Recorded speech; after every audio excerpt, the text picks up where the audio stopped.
سلامونه ګرانو دوستانو، هیله لرم چې جوړ روغ به یاست. د خرابې اړیکې نوښتي جوړښت. نوښت یعنې یو څه چې تاسو نوی کار کوئ، دا یعنې نوښت. تاسو راسئ خپل پخواني باورونه د روابطو اړوند پرېږدئ. موږ عموما په داسې ټولنه کې ژوند کوو، موږ پښتانه د علم څخه یو څه لیرې یو، د دنیا څخه یو څه لیرې یو، د معلوماتو څخه یو څه لیرې یو. حتی په پښتو موږ په منظم توګه نړیوال کتابونه ترجمه نه لرو. نو دا یو غټ مشکل دی چې موږ پښتانه یې لرو د علم څخه شاوالي. راځئ و علم ته مخته ولاړ سو، د روابطو اړوند خپل علم قوي کو.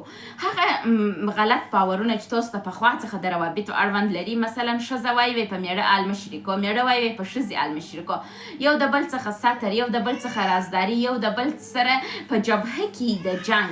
دغه پخواني باورونه ایسته کړئ او نوي باورونه خپل روابطو ته راولئ. تاسو خپل د روابطو مسیر ته تغییر ورکړئ او کوشش وکړئ په ژوند کې د نورو دپاره یو قدم واخلئ.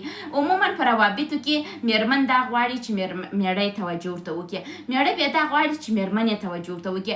تاسو د دغه باور څخه ځان خلاص کړئ او خپله یو بخشش کوونکی شخص واوسېږئ. تاسو به ډېر د خیریه بنسټو افراد لیدلي وي، دوی راولاړېږي، د یوه خان څخه پیسې اخلي و غریب ته یې ورکوي. د غریب ویډیو و خان ته ورواستئ تر څو خان سټیسټیفای سي، یعنې خان راضي سي چې ولا دا پیسې چې مې دا کس ته ورکړلې ادی و غریب ته ورسېدلی. په دا کار سره درې نفره خوشحاله کیږي، یو کومک ورکوونکی، یو کومک اخیستونکی او یو رابط کس. نو تاسو به ښه احساسات لرئ. او یا هم ښه دوکاندار، هغه کس چې ښه دوکانداري کوي د هغه ډېر ښه خبرې زده یي او دا یې زده یي چې د لا ښه خریدارۍ په توګه کله چې یو شخص ډېر شیان ځینې رانیسي، دوی یو تحفه ورکړي، یو وړیا شی ورکړي، نو بیا هغوی خوشحاله سي تر څو بیا و دوی ته راسي. روابط هم همدا رقم دي. تاسو کوشش وکړئ هغه پخواني باورونه پرېږدئ او نن خپل د روابطو دپاره یو څه وکړئ. نن تاسو د خپل روابط دپاره چیش کولی سئ، دا کولی سئ چې تاسو بخښه وکړئ، یو بل ته ګرانښت ورکړئ، وخت ورکړئ، مینه ورکړئ، توجه ورکړئ، یو بل ته قدرداني وکړئ.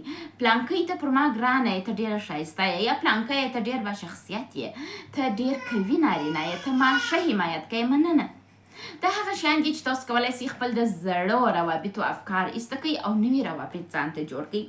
وایي ډېر انسانان د بخشش سره نه دي بلد. د ډېرو انسانانو نه ده زده چې بخشش وکړي.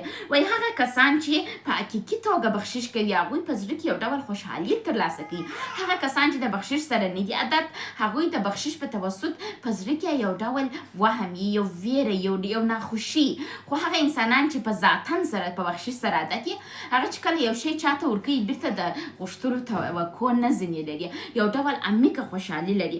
تاسو کوشش وکړئ چې په روابطو کې بخښونکی کس واوسېږئ، یو بل ته یو څه ورکړئ، همیشه د غوښتلو په حالت کې مه اوسېږئ بلکې د ورکولو په حالت کې واوسېږئ.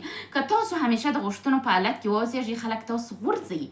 د خلکو ګدایګران نه دي خوښ، غریب د چا نه دی خوښ. عموما خلک د شتمنۍ او د علم او د دا شیانو تمه ستا څخه لري.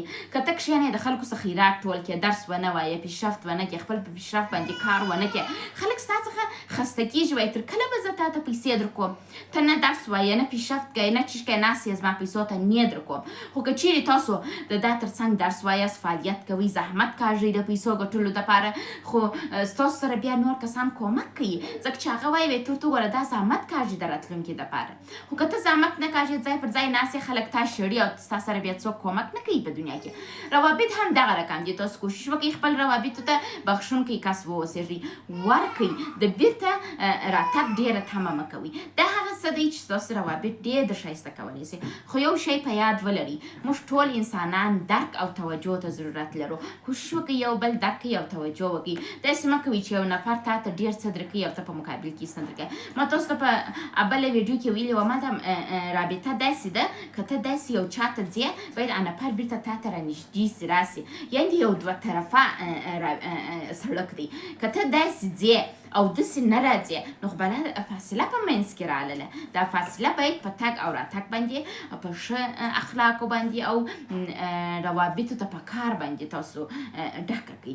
نو په دې هیله چې تاسو نن یو څه زده کړي. د خدای په امان.